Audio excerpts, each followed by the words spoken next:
인생을 결정하는 최고 사랑에 대해서 말씀을 나누고자 합니다. 사람들은 무엇인가 모르는 그런 삶에 끌려가는 때가 있습니다. 그래서 그것이 운명이라니 그렇게 생각하는데, 인간은 운명에 끌려가는 것이 아니라 그 마음의 가장 깊은 곳에 있는 최고 사랑에 끌려가는 것입니다. 자기가 가장 사랑하는 것으로 자기 몸과 마음이 움직여 나아가는 것입니다. 오늘 우리의 삶의 최고 사랑이 무엇인지 말씀을 통하여 살펴보고 하나님을 최고로 사랑하는 우리 모두가 될 수 있도록 함께 은혜를 나누고자 합니다. 첫째로, 최고 사랑을 핵심으로 삶이 형성됩니다. 사람은 생각의 존재입니다. 우리가 무엇을 생각하느냐에 따라서 그 사람됨이 결정되는 것입니다. 잠언서 23장 7절에 보면 대저 그 사람의 생각이 어떠하면 그 위인도 그 사람됨도 그러한즉 그가 내게 먹고 마시라 할지라도 그의 마음은 너와 함께 하지 아니함이라. 그 생각이 어떠한 것이 그 사람됨이라는 것입니다. 그래서 우리가 무엇을 많이 생각하고 우리 마음 가운데 그 생각을 많이 차지하고 있는지, 그것이 우리 인간입니다. 스스로 자기를 속이거나 변명할 까닭이 없습니다. 물질이 그 마음의 생각을 많이 차지하고 있으면 그 사람은 물질적인 사람이고, 하나님을 많이 생각하는 사람은 하나님의 사람입니다. 시편 1편 1절 이하에 보면 복 있는 사람은 악인들의 꾀를 따르지 아니하며 죄인들의 길에 서지 아니하며 오만한 자들의 자리에 앉지 아니하고 오직 야훼의 율법을 즐거워하여 그의 율법을 주야로 묵상하는도다. 악인들의 꾀가 가득해서 항상 생각하는 것이 나쁜 짓을 생각하고 죄인의 길에 가고 오만한 자리에 앉아서 거드름을 피우는 사람은 그 인간됨이 그런 사람인 것입니다. 그러나 항상 하나님의 말씀이 마음에 가득하고 그 마음의 주를 생각하는 것이 즐거움이 된 사람은, 그 사람은 하나님께 속한 사람인 것입니다. 그런데 그 생각의 근원은 최고 사랑에 있습니다. 우리 옛말에 훈민정음 해례본에 사랑, 애자가 있죠. 사랑의 한자. 그 사랑애를 괴다, 닫다 또는 생각하다라는 우리말로 그와 같이 풀이를 했어요. 사랑한다는 것은 그 사람을 괴는 것이죠. 고이는 것이죠. 그래서 왜 괴다가 사랑일까? 마음이 항상 그 사람에 대한 생각이 고여 있는 거예요. 웅덩이가 패여 있으면 물이 고이듯이 그 마음의 생각이 항상 그 사람으로 패여가지고 고여 있으면 그게 사랑하는 것입니다. 그 생각이 가득한 것입니다. 우리가 오매불망이라는 말이 있습니다. 자나깨나 잊지 못하고 생각한다는 것입니다. 자나깨나 생각하는 그것은 사랑하는 것입니다. 사람이면 사람을 사랑하는 것이고 물질이면 물질을 사랑하는 것입니다. 어떤 사람이 돈을 버는 것으로 마음을 정해가지고 그와 같이 살아감으로 매일 물질을 벌고 돈 생각만 하면 그 사람은 그 물질의 사람이 돼요. 그리고 그것으로 인하여 다른 올바르고 창조적인 일을 행한다면 그 사람은 다른 사람이지만, 그 물질로 인해서 많이 벌면 기뻐하고 물질이 적어지면 슬퍼하고 그 물질을 인하여 기뻐하고 슬퍼하는 것이 가득해서 다른 사람이 우위로 해도 우위로를 받아들이지 않습니다. 물질만 있으면 기뻐합니다. 그러면 옆에 주변 사람이 필요 없죠. 자기의 가족이 있음으로 말미암아 기뻐하는 것이 아니라 물질이 풍요할 때만 기뻐하는 거예요. 물질이 없을 때는 아무리 주변에서 우위로 하고 내가 당신 곁에 있는데 뭐 그리 슬퍼하느냐 해도 당신 옆에 있어도 슬프다는 거예요. 왜? 돈이 없으니까. 그러나 진짜 사랑하는 사람이 아내요 남편이면 돈은 없어도 당신이 옆에 있으면 나는 즐겁다는 거예요. 그건 사람을 사랑하는 것이죠. 권력을 사랑하는 사람은 권력이 있으면 기뻐하고 권력이 없으면 슬퍼하는 것입니다. 사울은 권력주의자였어요. 그래서 사울은 자기의 권력을 지키기 위해서 자기의 사위요 또한 나라의 일꾼인 다윗을 끊임없이 죽이려고 했어요. 왜냐하면 그 당시에도 백성들의 인기가 왕권에 영향력을 끼쳤기 때문에 사울에겐 천천히요 다윗은 만만이라고 백성들의 인기가 다윗에게 더 많습니다. 그러므로 사울은 다윗을 죽이려고 마음에 작정했어요. 그런데 사울의 아들 요나단은 다윗을 사랑함이 그야말로 최고 사랑이었어요. 그래서 요나단은 내가 왕위를 얻지 못한다 할지라도 다윗이 잘 되면 좋겠다, 그와 같이 생각을 했습니다.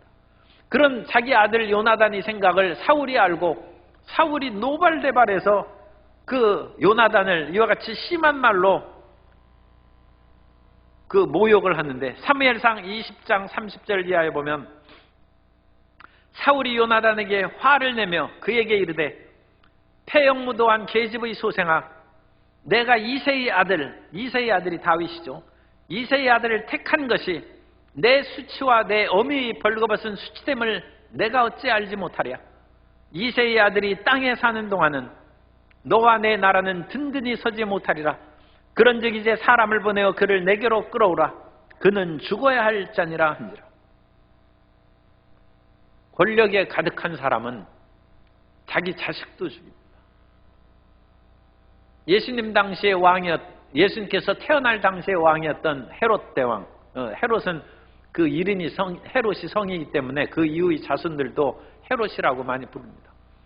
그래서 그 사람을 이제 헤롯 대왕이라고 하는데, 그 헤롯 대왕은 예수님께서 태어났다는 소식을 듣고 자기 권력에 위협되는 예수님을 죽이려고 2살짜리 아이를 다 죽였어요. 그 사람은 사람 사랑의 마음이 없어요. 자기 권력이 최고 사랑입니다. 우리 마음 가운데 어떤 사랑이 있습니까?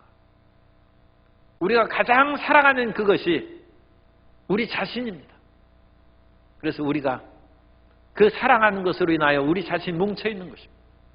그런 최고 사랑이 물질이 아니기를 바랍니다. 그 최고 사랑이 돈, 권력이 아니기를 바랍니다. 그 최고 사랑이 명예가 아니기를 바랍니다. 우리의 최고 사랑은 하나님이 되어야 될 줄로 믿습니다. 우리의 최고 사랑은 현재의 나를 만들어 갈 뿐 아니라, 두 번째로 그 최고의 사랑은 우리의 미래를 이끌어갑니다. 두 번째로 최고의 사랑이 인생의 앞날을 이끌어가는 것입니다. 어떤 사람은 최고 사랑이 남녀의 사랑으로 최고 사랑을 그렇게 생각하는 사람이 있어요. 인생의 성적인 것이 굉장히 중요한 역할을 차지하고 인간의 중요한 본능 중에 하나입니다.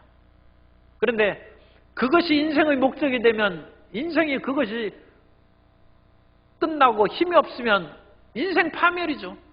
그러나 그것은 우리가 살아있는 동안에도 그런 모든 것이 약해지고 사라져버리는 것을 우리가 알고 있습니다. 그것은 정말 짧은 인생이고 비극적인 인생으로 끝난 거예요. 그런데 적지 않은 옛날 사람들이, 물론 오늘날에도 그런 사람들이 많이 있습니다만, 옛날 사람들이 당신 왜 돈 버느냐? 멋있는 사람하고 결혼해서 살기 위해서 돈 번다. 그리고 그 이면에는 돈 많이 벌으면 내 맘대로 쾌락을 즐기려고 돈을 번다. 당신 왜 권력을 가지려고 합니까? 권력을 가진 사람이 모든 사람을 다 소유할 수 있어요. 모든 사람을 뺏을 수 있어요. 옛날에 왕이 되면 모든 사람을 그냥 뺏을 수 있어요. 그 사람은 남녀의 사랑이 최고의 사랑입니다. 그래서 남녀의 사랑이 그런 인생으로 미래가 빤한 것이죠. 그 미래는 잠시의 그런 쾌락을 얻을지라도 당연히 파멸과 죽음으로 가는 것이죠. 그건 가르치지 않아도 모든 사람이 아는 것입니다. 그런데 사람들이 그 남녀의 사랑의 쾌락에 그 맛을 잊지 못해가지고 죽음의 길로 그냥 치달려가는 거예요. 누가 예언할 필요도 없어요. 그 길로 그냥 빠져들어가서 끝나는 것입니다. 그러므로 우리는 이와 같이 물질적이고 쾌락적이고 권력을 추구하는 그런 마음의 그런 허탄함에서 우리가 벗어나서 하나님의 거룩함 가운데 우리가 우리 마음을 새롭게 가져야 됩니다. 하나님께서는 우리 인생을 참으로 훌륭하게 만드셨는데 하나님께서 우리 사람을 자기의 형상과 모양대로 빚으셨다고 했어요. 그러면 하나님의 형상이 무엇입니까? 하나님의 형상 가운데 도덕적인 가치, 하나님의 선하심, 여러 가지 일들을 덧붙여서 우리 안에 그런 선함이 있고 윤리도덕을 심어주었다. 그런 말도 하시지만 가장 중요한 해석 가운데 하나는 사랑입니다. 하나님은 우리 마음 가운데 사랑을 넣어주셨다. 그런데 그 사랑은 하나님을 사랑하는 것입니다. 우리 모든 인생은 하나님을 사랑하도록 창조되었다는 것입니다. 그래서 모든 인생이 하나님을 사랑하는 것으로 돌아서지 않으면 인생에 행복이 없어요. 그것은 아우구스티누스가 말한 것처럼 하나님이여 내가 주님 앞에 가기까지는 평안이 없나이다. 이 세상의 모든 것을 사랑해봐도 우리 마음에 평안과 안식이 없습니다. 그러나 하나님을 사랑하는 그때부터 우리 마음은 고향을 찾은 것이고 참다운 우리의 사람을 찾은 것으로 되어서 마음의 평안과 기쁨이 다가오게 될 줄로 믿습니다. 그래서 사람의 가장 깊은 곳에 하나님 사랑을 찾아 살아간 사람들의 이야기가 성경에 있는데 그 가운데 한 사람이 욥입니다. 그래서 욥은 하나님을 최고 사랑으로 사랑한 사람입니다. 사탄은 이 세상에 두루 다니면서 삼킬 자를 찾는데 이 사탄이 하늘 보좌에서 하늘나라에서 쫓겨나서 공중으로 내려왔다가 지금은 지상으로 쫓겨왔습니다. 그런데 욥기의 배경은 아직 사탄이 하늘나라에서 쫓겨나기 전의 그런 배경을 가지고 있습니다. 그래서 하나님이 계신 하늘나라에 천사들이 있고 사탄이 있어요. 그때 하나님께서 사탄에게 내가 어디에 갔다 오느냐 여기저기 두루 다니면서 왔습니다. 그러자 하나님께서 아시고 내 종 욥을 유의하여 보았느냐 욥만큼 순전하고 정직하여 악에서 떠난 사람이 없다. 하나님께서 욥의 신앙을 칭찬했어요. 그러자 사탄이 대뜸 그것을 반박합니다. 하나님의 말씀을 반박하는 것이 그것이 사탄의 교만입니다. 그러므로 성경을 읽으면서 그런 교만한 마음이 일어나면 회개해야 돼요. 하나님의 말씀을 거역하는 것들이 사람의 마음 가운데는 가끔 일어납니다. 그래서 사탄이 금방 하나님의 말을 반박합니다. 어찌 욥이 까닭없이 하나님을 사랑하겠습니까? 하나님께서 욥에게 풍성한 물질을 주셔서 동방의 부자가 되고 그 모든 소유가 넉넉하니까 욥이 하나님을 사랑하는 것이지 그 소유물을 하나님께서 다 제거하면 당장 욥이 하나님 앞에 원망하고 탄식하고 그냥 사람 말로 하면 욕하고 대들 것입니다. 사탄이 그렇게 했어요. 그러나 하나님은 욥의 최고 사랑이 욥의 가장 밑바닥에 있는 그 마음이 하나님 사랑이지 물질 사랑이 아닌 것을 알았기 때문에 그러면 내가 욥의 소유물을 한번 빼앗아가 보라. 그래서 사탄이 욥의 모든 재산을 다 빼앗아갔어요. 고대 세계에서는 자식들이나 가족들도 그 가장의 소유물입니다. 자식들도 다 데려갔어요. 모두 죽었어요. 사람들이 그런 상황에 처하면 하나님 앞에 원망하고 탄식하기가 쉽죠. 그런데 욥의 최고 사랑은 하나님께 있습니다. 자식 사랑이 있지 아니하고 소유물의 은과 금의 풍성함에도 있지 않습니다. 그러니까 그런 것을 당하면 마음이 아플지라도 욥이 자기의 가장 깊은 곳에 있는 하나님 사랑의 마음은 변할 수 없죠. 그래서 욥이 하나님을 원망하지 않아요. 그러면 사탄이 물러가야죠. 사탄은 인간의 마음의 가장 깊은 곳을 들여다보지 못하는 한계가 있는 어리석은 존재입니다. 사탄이나 귀신이 가끔 사람들에게 점을 치고 그래가지고 미래를 예언해주고 하는 그런 일들이 있는데 그것은 표면상에 있는 얄팍한 것들만 조금 얘기해 주는 거예요. 깊은 곳은 사탄이나 귀신이 모릅니다. 그러니까 점쟁이에게 속아 넘어가는 것은 어리석은 것이죠. 사탄은 욥의 깊은 마음을 모르는 것입니다. 그러자 사탄은 자기가 잘못했으면 제가 참 잘못했습니다. 사탄은 회개하지 않습니다. 귀신은 악의 존재이기 때문에 회개하지 않습니다. 더 악으로 치달려가는 것이죠. 사탄은 아직 욥이 살아있지 않습니까? 자기가 살아있는 그런 냉혹한 사람은 자기가 자식도 죽고 재물도 없어도 눈 하나 깜짝 안 합니다. 그 자신이 죽을 지경에 처해야 내가 정말 큰일 났구나. 그런 냉혹한 인간이 바로 욥입니다. 욥을 이제 더 나쁘게 얘기합니다. 그래서 욥을 병들게 하고 그를 처참하게 만들면 하나님을 비난할 것입니다. 그래서 하나님께서 허락하심에 사탄이 욥의 정수리부터 발바닥까지 악창이 나요. 요즘으로 하면 악성 피부병이 나가지고 이전에 우리 한글 성경에 보면 기와장으로 얼마나 가려운지 몸을 긁었다고 했어요. 요즘에는 그걸 부드럽게 질그릇 조각으로 긁은 것으로 했는데 기와장이나 질그릇이나 그 가려운 고통을 말할 수 없는 것이죠. 사탄은 그러면 틀림없이 욥이 하나님을 원망하고 불평할 것을 생각했는데 욥의 가장 깊은 사랑은 하나님입니다. 내가 죽어도 하나님은 위대하시다는 것입니다. 내가 죽어도 하나님은 사랑이란다. 아니 이 세상에서도 어떤 사람을 끔찍이 사랑하면 그 사람이 온갖 그런 자기에게 배신과 나쁜 짓을 해도 그 사람에 대한 믿음과 사랑을 못 끊지 않습니다. 사람도 그 사람을 사랑하면 저 사람이 뻔히 눈앞에서 거짓말하고 배신해도 그 사람을 그래도 믿어주는 거예요. 왜? 자기가 사랑하니까.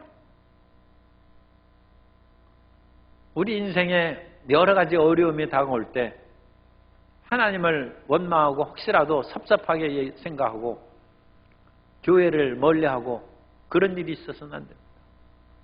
이전에 병아리가 예배드리는 교회 왔던 중에 병아리가 죽었어요. 그래가지고 그 다음 주부터 병아리 죽은 일 때문에 교회 안 나온다는 거예요. 그것은 세상 사랑하고 물질 사랑하고 자기의 평화와 발전을 사랑하는 것입니다. 하나님을 최고 사랑으로 두지 못한 그런 사람의 예입니다. 그런데 욥은 하나님을 절대 사랑하는 사람. 그래서 사탄이 실패했어요. 그래서 사탄은 자기의 어리석음을 자백하고 회개해야 되는데 악의 존재는 회개하지 않습니다. 육체를 가진 존재가 회개하는 것이지 영적으로 타락한 존재는 회개를 못한다고 합니다. 그래서 사탄은 자기가 실패했음에도 불구하고 부끄러워하기는 그냥 자리를 떠나갔어요. 오늘 우리가 삶의 고통과 비탄과 좌절이 있으면 하나님을 얼마나 사랑하고 있는가 그것을 자식에게 점검해 보시기 바랍니다. 하나님을 사랑한다는 것은 보다 구체적으로 말씀드립니다. 하나님을 사랑하는 것은 하나님의 말씀을 사랑하는 것입니다. 우리가 감히 어째 하나님 앞에 함부로 생각하고 하나님을 비웃을 수 있겠습니까? 그런데 성경을 읽으면서 조소하고 비웃는 사람들이 있어요. 그것이 하나님을 비웃는 것입니다. 하나님께서는 말씀으로 우리에게 계시해 주셨고 하나님의 말씀이 육신이 되어서 이 땅에 오신 분이 예수님이십니다. 그러므로 창세기부터 요한계시록에 있는 그 말씀을 굳게 붙잡고 말씀 안에서 겸허하고 경건하게 주님을 사랑하는 성도 여러분 되시기를 주님의 이름으로 축복합니다. 내일 10월 31일은 종교개혁 기념일입니다.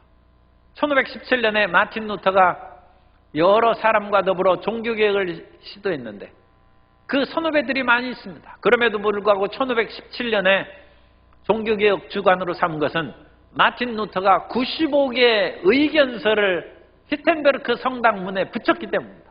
그래서 그 의견서인데 그 당시 잘못된 기독교에 대해서 이러이러한 것을 시정해야 된다는 그 의견서를 95개의 주제로 거기에서 붙였는데 그 주제는 기존의 그런 교회에 대한 일종의 항의로 비춰진 것이죠. 그래서 항의하는 자들이 다 해서 프로테스트가 항의하다는 뜻입니다. 그래서 프로테스탄트가 된 거예요. 그런데 프로테스탄트는 단순히 항의하는 것이 아니라 하나님의 진정한 가르침과 말씀으로 돌아서라는 것입니다. 우리가 하나님의 말씀으로 돌아서야 됩니다. 개신교는 다시 고쳐서 새롭게 된다는 것입니다. 다시 고쳐서 새롭게 해야 돼요. 하나님을 사랑하지 아니하고 말씀을 사랑하지 않는 사람은 이 세상의 물질을 사랑하고 육신의 적용, 안목의 적용, 이생의 자랑으로 쫓아서 살아가는 사람은 돌아서라는 것입니다. 자기 자신을 새롭게 하라는 것입니다. 우리가 개신교, 우리 순복음교회 다니고 또 장로교, 감리교, 성교교회 다니는 것은 그런 잘못된 말씀 이외의 그런 종교 생활에서 벗어나서 말씀의 신앙으로 돌아서는 것입니다. 그래서 종교개혁의 5대 강령은 오직 성령으로, 그래서 성경을 통해서 우리의 인생관과 삶의 가치관을 정립하라는 것입니다. 오직 그리스도로, 오직 은혜로, 오직 믿음으로, 오직 하나님의 영광으로. 5대 강령. 그 가운데 첫 번째가 성경으로 돌아가라는, 성경으로. 솔라 스크립투라. 오직 성경의 말씀을 붙잡고 성경을 사랑하고 성경의 말씀에 어긋나지 않는 삶을 살도록 노력하는 것이 하나님을 최고로 사랑하는 사람인 줄로 믿습니다. 그 사랑 안에 거하는 우리 성도님이 되면 날마다 하나님을 향하여 가까이 나아가는 것이고, 이 세상의 정욕의 마음을 뺏겨서 그 길을 자기 최고 사랑으로 붙잡는 사람은 화무 11호입니다. 아무리 자기 정욕의 그런 모든 길에 꼭대기를 걸어갈지라도 결국 그것은 파탄으로 풀은 시들고 꽃은 떨어지는 것이다.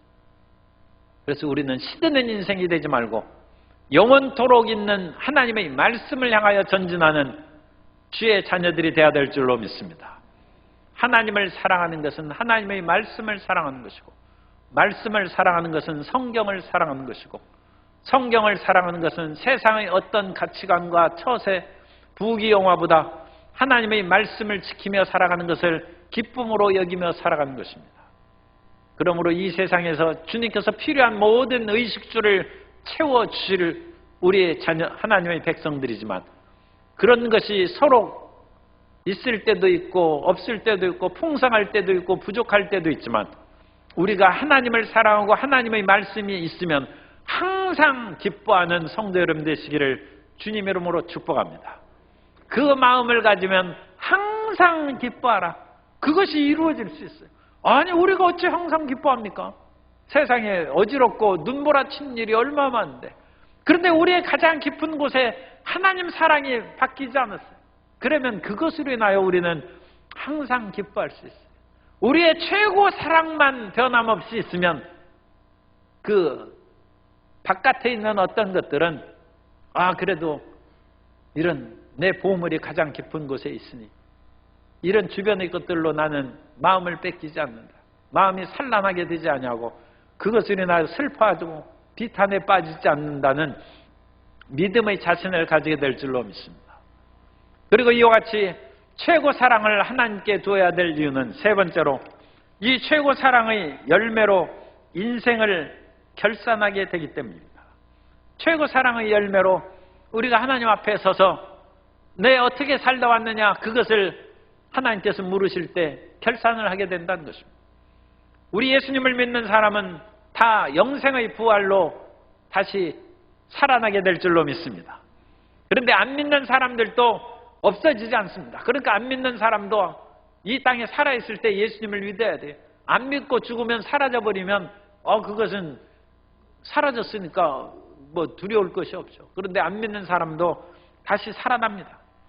요한복음 5장 27절 이하에 보면, 또 인자됨으로 말미암아 심판하는 권한을 주셨느니라. 이를 놀랍게 여기지 말라. 무덤 속에 있는 자가 다 그의 음성을 들을 때가 오나니 선한 일을 행한 자는 생명의 부활로, 악한 일을 행한 자는 심판의 부활로 나오리라. 악한 일을 행하고 불신앙으로 살아가는 사람도 다시 살아납니다. 그래가지고 다시금 불못에 던져지는 심판을 받습니다. 지금 우리가 안 믿는 사람들에게는 이제 전도할 그런 의무와 좀 책임이 있습니다만, 그것보다 또 중요한 문제가 있어요. 그것은 우리가 예수님 믿고 천국에 간다고 해서 모두 다 공평하게 천국 가서 사는 것은 아니라는 것입니다. 왜냐? 우리 예수님을 믿는 사람들이 이 땅에서 주님 뜻대로 살았는지, 하나님을 최고 사랑으로 살아갔는지에 따라서 맺힌 열매로 상급 심판을 받는다. 이 상급 심판을 받는 것은 지옥에 떨어지는 것이 아니라 어떤 사람은 천국에서 해처럼 빛나고 어떤 사람은 달처럼 빛나고 별과 별의 영광이 다른 것처럼 어떤 사람은 새벽별처럼 빛나고 어떤 사람은 희미하게 빛나지도 않는 그런 먼지 같은 그런 별처럼 된다는 것입니다. 이 땅에서 우리가 살아갈 때는 빈부귀천이 차이가 있을 수 있어요. 그러나 이 땅에 사는 빈부귀천은 그건 얼마 안 가는 거예요. 기껏해야 몇십 년, 길어야 100년이죠. 그러나 우리가 하나님 앞에 해처럼 빛나는 것은 영원토록 해처럼 빛나는 거예요. 그러므로 우리가 이 땅에 살아갈 때 하나님의 뜻을 쫓아서 해처럼 빛나고 달처럼 빛나고 가장 빛난 별처럼 살아가야 될 줄로 믿습니다. 그래서 우리가 하나님 앞에 어떤 열매를 맺을 것인지 그것을 살펴보고 오늘 우리의 삶을 결정해야 된다는 것입니다. 찰스 디킨스가 쓴 크리스마스 캐럴에 보면 그 욕심장이 구두쇠 스크루지에 대한 이야기가 나오는데 이 스크루지는 너무 가난하게 살았어요. 그래가지고 돈 버는 것이 한이 되어가지고 나중에 큰 부자가 되었는데도 불구하고 어찌나 구두쇠인지 돈을 아끼느라고 결혼도 안 했어요. 왜? 결혼하면 공짜로 아내에게 밥도 줘야 되고 옷도 사줘야 되고 자동차도 사줘야 되니까 돈 많이 나가지 않습니까? 그래서 결혼도 안 했어요. 그런데 스크루지는 어리석은 것이죠. 자동차 사주고 옷 사주는 것보다 더 귀한 기쁨과 행복이 아내로부터 온다는 것을 스크루지가 그것을 모른 것이죠. 망각한 것이죠. 오직 돈에 대한 아까운 마음으로 그 모든 것을 팽개쳐 버렸어요. 하나밖에 없는 자기 조카가 크리스마스 이브에 파티한다고 오라고 해도 거기 가면 자기가 선물 사가지고 가야 되니까 안 간다고 합니다. 자기 사무실도 벌벌 떨면서도 석탄 한 조각만 넣어 얼어 죽지 않을 만큼만 그와 같이 떼고 돈만 쌓아놓고 있어요. 그러고 나서 조카의 손을 사랑의 권위를 뿌리치고 혼자 컴컴하고 추운 자기 방에 가서 이불을 뒤집어 쓰고 자려고 하는데 철거렁 철거렁 소리가 나면서 유령이 나타났어요. 보니까 이전에 사업으로 동업하던 말리라는 친구가 온몸을 쇠사슬로 감고 나타났어요. 아니, 당신은 훌륭한 사업가였는데 이게 무슨 일인가? 그러자 그 말리가 대답합니다. 훌륭한 사업가라고? 사업해서 돈 버는 것은 사람을 사랑하는 것에 비하면 태평양의 물방울과 같은 것이다. 사업으로 돈을 버는 것은 그 거대한 바닷물이 한 물방울에 불과한 것이고 사람을 사랑하고 그 사람에게 관심을 기울이고 사는 것만 그것이 최고랍니다. 그러면서 그 말리가 경고합니다. 나는 일찍 죽었기 때문에 이 정도로 쇠사슬을 걸고 다니지만 당신은 아직까지 살아서 돈 나보다 훨씬 많이 벌었으니까 이것보다 훨씬 더 무거운 사슬을 아마 짊어지고 처참하게 살 거다. 회개하라는 것이죠. 그렇게 얘기하고 갔어요. 어쨌든 이런 체험을 통해서 스크루지가 180도로 전환. 그래서 자기가 물질 사랑의 최고 사랑에서 하나님 앞에 그것으로 인하여 심판받고 처참하게 된다는 것을 깨닫고 난 후에는 다른 사람을 위한 사랑으로 마음이 바뀌었어요. 그래서 크리스마스 아침 창문을 열고 지나간 사람에게 메리 크리스마스 먼저 인사합니다. 그러니까 이 동네 사람들이 스크루지가 미쳤나? 아니, 다른 사람이 메리 크리스마스 시끄럽다고 돌아서던 사람이 자기가 먼저 그거 같이 얘기하고 그러니까 이상한. 우리가 예수 그리스도의 십자가 은혜를 받으면 최고 사랑이 180도로 변해서 하나님 사랑으로 바뀌게 될 줄로 믿습니다. 신비한 영성주의자 라먼 럴이 있는데 그 사람은 영성의 대가입니다. 원래 라먼 럴도 세상의 사치와 향락에 빠져서 그렇게 살아가던 사람이었는데 어느 날 예수님께서 오셔서 등에 지고 있는 십자가를 보이시면서 내가 이 십자가를 지으라고 했어요. 그러자 라몬롤이 아니 천만의 말씀 제가 왜 십자가를 집니까? 하면서 단호하게 거절했어요. 그러자 예수님께서 가셨어요. 두 번째 자기가 방에 혼자 앉아 있는데 예수님이 또 찾아오셨어요. 그러면서 십자가를 지라고 했어요.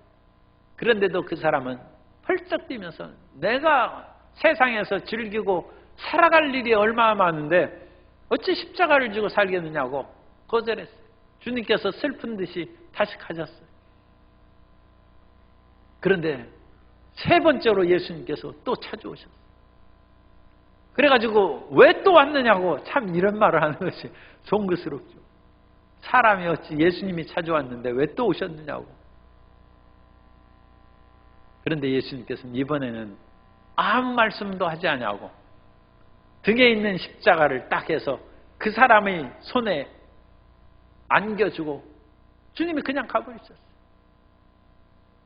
그리고 라몬롤은 주님께서 주신 십자가를 어찌할 수 없이 지게 돼요. 그때로부터 자기의 삶이 변화되기 시작했다고 이 영성의 대가가 얘기합니다. 예수 그리스도의 십자가를 지는 순간 최고 사랑이 바뀝니다. 물질에 대한 사랑, 세상에 대한 미련, 쾌락에 대한 사랑, 권력에 대한 사랑, 남 앞에서 한번 자기도 의시되고 멋지게 살고 싶어 하는 인생의 모든 교만을 십자가 앞에 내려놓고 십자가를 지고 하나님을 사랑하는 성도 여러분 되시기를 주님 이름으로 축원합니다. 주님께서는 우리가 마음을 다하고 뜻을 다하고 힘을 다하여 주님을 사랑하라고 말씀합니다. 그것이 주님께서 우리에게 주신 가르침입니다. 우리가 단순하게 들어서는 안 됩니다. 마태복음 22장 37절 이하에 예수께서 이르시되 내 마음을 다하고 목숨을 다하고 뜻을 다하여 주 너희 하나님을 사랑하라 하셨으니 이것이 크고 첫째 되는 계명이라고 말씀합니다. 우리가 지킬 단 한 가지 계명이 있다면 하나님 사랑하는 것입니다. 하나님을 최고로 사랑하는 성도 여러분 되시기를 주님의 이름으로 축복합니다. 하나님을 최고로 사랑하는 사람은 하나님께서 또 나게 하신 우리의 형제 자매 이웃을 사랑합니다. 하나님을 사랑하는 자는 부모님을 사랑하는 자는 자기 동생을 사랑하는 것입니다. 그거나 마찬가지입니다. 그러나 가장 크고 첫째 된 계명은 하나님을 사랑하는 것입니다. 하나님을 최고로 사랑하는 사람은 이 세상에 번민이 사라질 것입니다. 하나님을 최고로 사랑하는 사람은 세상의 물질이나 권력의 있고 없음으로 인하여 울고불고 하지 않습니다. 그것이 있으면 하나님의 일을 위하여 좋고 없어도 그만입니다. 그러나 그 마음은 항상 평안한 것이죠. 그것은 하나님의 사랑이 그 마음의 가장 깊은 곳에 자리 잡고 있기 때문입니다. 그래서 하나님의 사랑을 그 마음 가운데 심어놓고 그 밑바닥에 있는 사람은 이 세상의 어떤 것으로도 그 사람을 위협하고 그 사람의 평안과 기쁨과 자유를 빼앗아갈 수 없다는 것입니다. 그것이 히브리서 11장에 나오는 세상이 감당하지 못할 사람이 되는 것입니다. 세상에 감당치 못할 담대한 믿음의 사랑이 되는 가장 중요한 밑바탕은 하나님을 최고로 사랑하는 것입니다. 예수님께서 베드로에게 나타나셔서 베드로에게 내가 너를 수제자로 삼았는데 그와 같이 사람들 앞에서 나를 3번이나 부인하냐? 회개하라. 예수님이 그 말씀 안 하셨어요. 너는 마음이 너무 여려. 마음을 굳세고 담대하라. 그런 말씀도 안 했어요. 믿음을 굳건히 가지고 나를 따르라는 말씀도 안 했어요. 내가 여기에서 충성해야 천국에서 상 받는다는 그런 말씀도 안 하셨어요. 예수님께서 오늘 본문 가운데 주신 말씀은 이 모든 사람들보다 나를 사랑하며 비교급으로 말씀했지만 그 모든 사람들이니까 최고 사랑입니다. 내가 나를 최고 사랑합니다. 내가 나를 최고로 사랑하느냐. 그 말씀만 3번 물으시고 그러면 됐다는 거예요. 그러면 내 양을 치고 먹이고 다 할 수 있다는 것입니다. 하나님을 최고 사랑함으로 자유와 평화와 기쁨을 누리는 우리 모든 성도님 되시기를 예수님의 이름으로 축원합니다.